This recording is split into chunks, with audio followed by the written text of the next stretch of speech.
आज भारतीय संविधान दिवस के अवसर पर संविधान सुरक्षा संकल्प महासभा के तत्वाधान में भोपाल की इस पावन धरा में जो कार्यक्रम आयोजित हो रहा है, सर्वप्रथम इस भोपाल के नगरी के संस्थापक हमारे पुरखा भोपाल शाह सल्लाम रानी कमलावती हमारी पैन पुरखा को बारंबार सेवा जोहार करते हुए उनका अभिनंदन करता हूं और साथ ही संविधान सभा की उस समिति में संविधान बनाने या बनाते समय जिन जिन महान पुरुषों का योगदान रहा उनको भी मैं बारंबार प्रणाम करता हूं, जोहार करता हूं और उनको याद करते हुए आज अपने वक्तव्य को मैं आगे बढ़ाऊंगा। आज मुख्य अतिथि के रूप में हमारे समक्ष अधिवक्ता supreme court Bhanu Pratap Singh sir है, जिनके कई कार्यक्रमों में पीछे बैठ के मैं सुना हूं। आज सौभाग्य का विषय है और मैं धन्यवाद देना चाहूंगा कि मुझे अपने विचार रखने का यहाँ अवसर मिला। साथ ही मोहम्मद पेचा जी सीनियर अधिवक्ता supreme court, professor doctor Ritu ji professor Delhi विश्वविद्यालय ओबीसी, ललित कुमार जी राष्ट्रीय अध्यक्ष अखिल भारतीय ओबीसी महासभा, साथ ही प्रीतम सिंह लोधी जी जो अभी सोशल मीडिया में लगातार उनके वीडियोस और करंट के जो ज्वलंत मुद्दे हैं उनके लगातार जो भाषण वायरल होते हैं उनको भी हम लगातार सुनते हैं, और साथ में तमाम सद्भावना सेवा फाउंडेशन के मेंबर जिन्होंने मुझे यहाँ पर आमंत्रित किया और समस्त सामाजिक संगठन 62 से ज्यादा संगठन के मुखिया यहाँ पर है। सबको फिर से जय भीम, जय मूल निवासी, जय संविधान, जय आदिवासी, जय गोंडवाना। आज मेरे लिए एक दुख का विषय ये भी है कि जिन लोगों के साथ मैं काम कर रहा था, डॉक्टर आनंद राय जी, अभय ओरी जी, इंजीनियर भिलेश खराड़ी, मेरे ये साथी जेल में हैं। आपको पता है इनके ऊपर राजनीतिक विद्वेष भावना से इन साथियों के ऊपर फर्जी एफआईआर, फर्जी मामले बनाए गए। टोटल रतलाम में जो हमारे जयस के मेरे युवा साथी हैं उनकी असंवैधानिक रूप से गिरफ्तारी हुई। उसी को लेकर लगातार हम लोगों का आंदोलन चला। सिवनी में हमारे 40 से ज्यादा साथियों के ऊपर एफआईआर दर्ज हुई। मैं खुद अभी एंटीसिपेटरी बेल पे छूटा हूं। बैतूल में भी हमारे ऊपर एफआईआर दर्ज है, मेरे ऊपर 22 से ज्यादा एफआईआर दर्ज है और 22 दिन से ज्यादा मैं जेल में रहा हूं।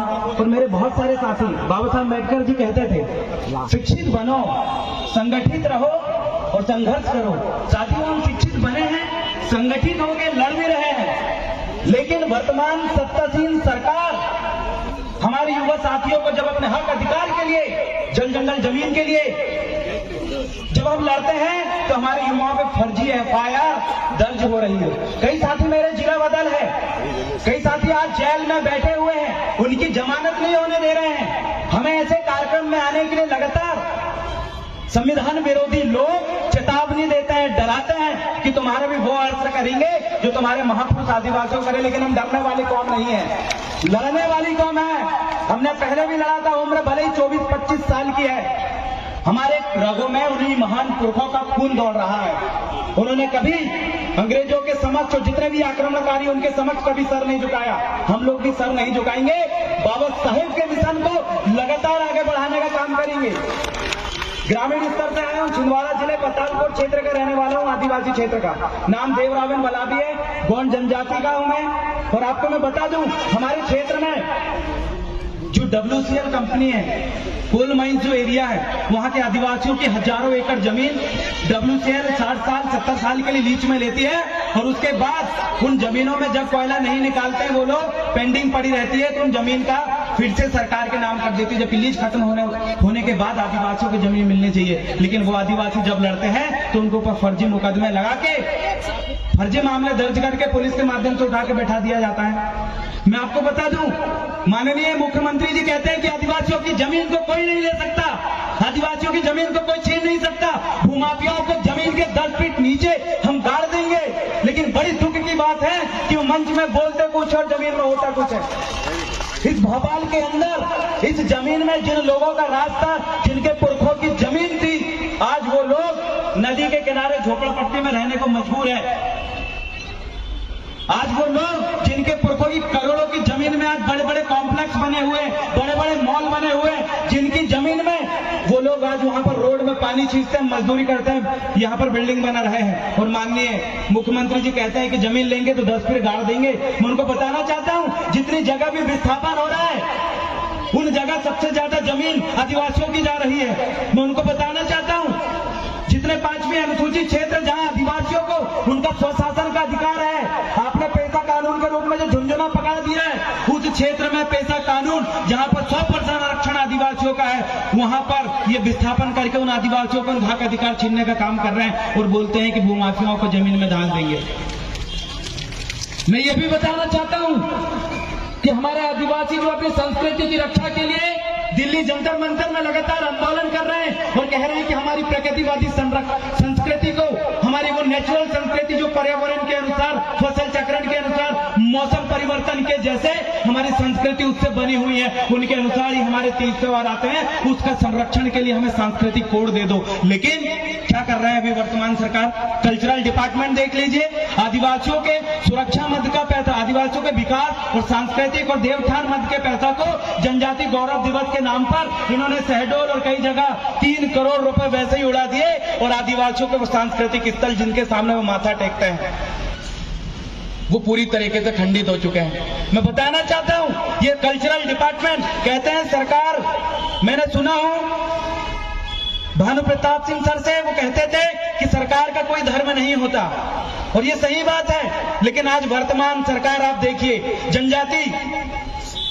जनजाति समारोह के माध्यम से या जनजाति गौरव दिवस के माध्यम से ये 89 जो ट्राइबल ब्लॉक है वहां पर जाकर एक पर्टिकुलर धर्म का प्रचार करते हैं और बोलते हैं ये रामलीला चल रही है, साबरी चल रही है। अरे इनकी जगह क्यों नहीं दिखाते बिरसा मुंडा का संघर्ष? इनकी जगह आप क्यों नहीं दिखाते कांटिया भील का संघर्ष? इनकी जगह क्यों नहीं दिखाते आप वीरांगना महारानी दुर्गावती का संघर्ष? इनकी जगह क्यों नहीं दिखाते आप राजा शंकर शाह रघुनाथ शाह का संघर्ष? इनकी जगह क्यों नहीं दिखाते अम्बेडकर फूले का संघर्ष? ये हमारे ट्राइबल ब्लॉक में जाकर खुद धर्मांतरण का काम करता है और कहते हैं कि हम आदिवासियों की संस्कृति को बचाएंगे। कुल मिला के ढोंग वर्तमान में चल रहा है और जब हमारे भूमिका पंडा इसके लिए आवाज उठाते हैं अपने कल्चर को बचाने के लिए, तो ये लोग डिलिस्टिंग करके एक मुद्दा लाके खड़ा कर देते हैं। बड़ी दुख की बात है, डिलिस्टिंग के माध्यम से ये कह रहे हैं कि जो आदिवासी मुस्लिम बने हैं, जो आदिवासी ईसाई बने हैं, उन आदिवासियों का आरक्षण खत्म होगा। अरे जो आदिवासी हिंदू बने उनका आरक्षण खत्म क्यों नहीं हो रहा है? आदिवासी धर्म पूर्वी समाज है, उनके पास अपनी संस्कृति है। एक धर्म की डेफिनेशन आपके हिसाब से क्या है? जिसकी अपनी खुद की संस्कृति हो, जिसके अपने खुद के देवधामी पहन पुरखा हो, जिसकी अपने रीति रिवाज, नैन दस्तूर, खुद के विवाह पद्धति से लेकर सारे कस्टम टोटम उसके हो। हमारे पास सब कुछ है, लेकिन हम इस धर्म के भ्रम में कभी नहीं उलझे। हमने कहा है कि हमारी प्रकृतिवादी संस्कृति ही हमारे लिए सब कुछ है। अगर उसको हमने बचा लिए, प्रकृतिवादी आदिवासियों की संस्कृति को किसी ने बचा लिया, तो इस पृथ्वी के संतुलन बनाने के लिए सबसे बेटर कोई ऑप्शन है तो आदिवासियों की संस्कृति है, क्योंकि पेड़ पौधा और मौसम परिवर्तन के साथ, इस प्रकृति के संतुलन बनाने के साथ हम अपने तीज त्योहार मनाते हैं। आगे मैं यही कहना चाहता हूं कि आदिवासियों की 5वीं अनुसूची जो क्षेत्र का ये ढोंग वर्तमान में मध्य प्रदेश में चल रहा है, पेशा कानून नाम से, ये कुल मिलाकर झुंझुना है। जो पेशा कानून 1996 में था, CND SPT कि जो एक्ट हमने पढ़े हैं, हमें जो अधिकार मिलना चाहिए था वो अधिकार इन्होंने नहीं दिए हैं और पूरे मध्य प्रदेश के आदिवासियों को बेवकूफ बना रहे हैं। तो इस भोपाल की पावन धरा पे पूरे मध्य प्रदेश के आदिवासियों को मैं कहना चाहता हूं कि जो पेशा कानून आपके सामने इन्होंने पेश किया है और बड़े इन्होंने कई प्रकार से उसको बड़ा प्रोजेक्ट करके पेश किया, करोड़ रुपए खर्च करके पेश किया, उसको पढ़िए और समझिए। ये आपके फिर से जल जंगल जमीन को छीनना चाहते हैं। ये आपकी जमीन में जो खनिज संपदा है, अरबों खरबों की खनिज संपदा है, जिसको ये छीन के अपने चंद अडानी अंबानी पूंजीपतियों के हाथ में सौंपना चाहते हैं। क्योंकि हम समझते हैं इनकी मानसिकता को, हम जानते हैं कि हिटलर शाही मुसोलिनी को हमने पढ़ा है, फांसीवाद को हमने पढ़ा है। फांसीवाद के नियमों को लागू करने के लिए ये लोगों को किसी भी प्रकार से मजबूर कर देंगे। 2 वक्त की रोटी के लिए सिर्फ आप लड़ते रहो। ये बेरोजगारी का आलम जो धार्मिक कट्टरपंथी हमारे बीच में डेवलप ये लोग कर रहे हैं, जो प्राइवेटाइजेशन ये कर रहे हैं, ये सब संकेत है हिटलर शाही की ओर जाने का। इस बात को हम समझ रहे हैं और इस भोपाल की पावन धारा पे मैं ये सभी साथियों को कहना चाहता हूं कि डॉक्टर आनंद राय जी और जितने भी रामदेव ककोड़िया और सैकड़ों हमारे आदिवासी लड़ने भिड़ने वाले साथी जो कि बाबा साहब अम्बेडकर के मार्ग पे चल के अपना आंदोलन कर रहे हैं, काम कर रहे हैं, ऐसे साथियों की जो गिरफ्तारी हुई है उस गिरफ्तारी के खिलाफ आप भी आवाज उठाएं, क्योंकि आदिवासी अगर एक कदम भी आगे बढ़ता है तो ये लोग बढ़ने नहीं देना चाहते।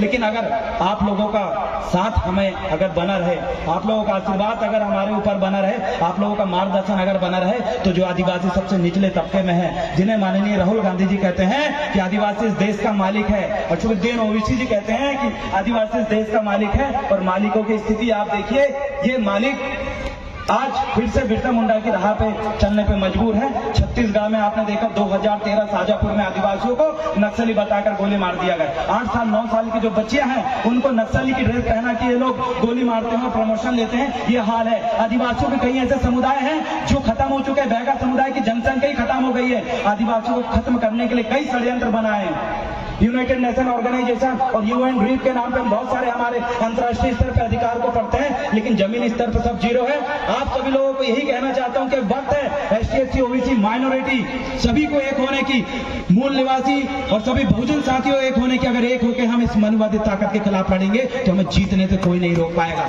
जय जय जय जय जय भीम। बाबा साहेब का मिशन अधूरा हम सब मिलकर करेंगे पूरा। बाबा साहेब का मिशन अधूरा हम सब मिलकर करेंगे बहुत पूरा। बहुत धन्यवाद। जय सेवा, जय गणवाना, जय आदिवासी, जय संविधान।